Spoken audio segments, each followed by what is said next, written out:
I'm Fabulista Randall McDonald, and one of my favorite drinks is bubbles. Now, a lot of people call all bubbles champagne. That's a fallacy. It's actually sparkling wine.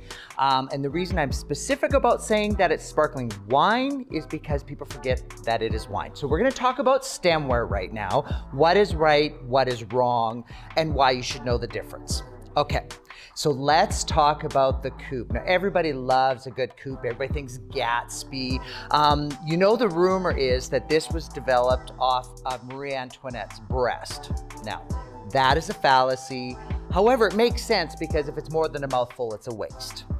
Now, this coupe is not good for champagne, and I'll tell you why. You have way too much surface.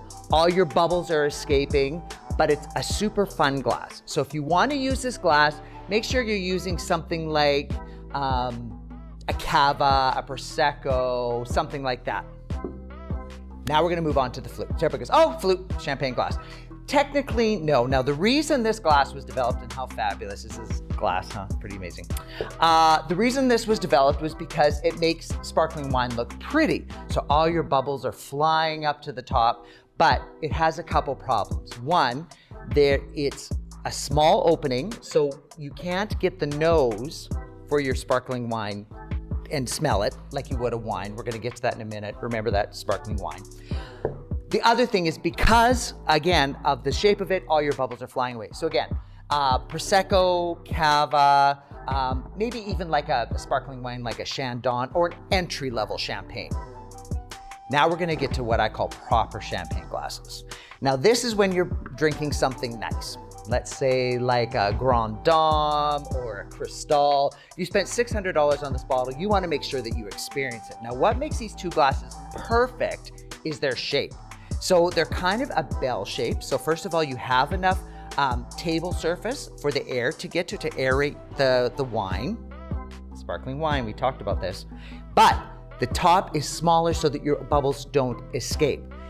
The only real difference between these two is the decoration. Now, I love this particular glass. It's by Nova Scotian Crystal. Yes, Canadian Crystal, who knew, right? But the design is really cool.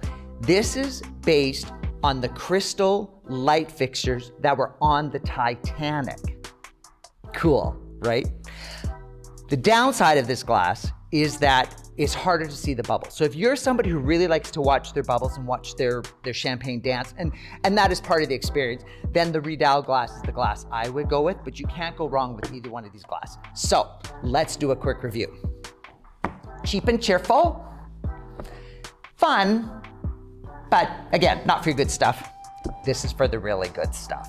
So pick what you're drinking, pick your proper glass, and remember, any stemware is great, but if you really want to experience it, really want to experience the nose, because champagnes do have noses on them, decide to pick the right glass. Enjoy your bubbles, sparkle every day.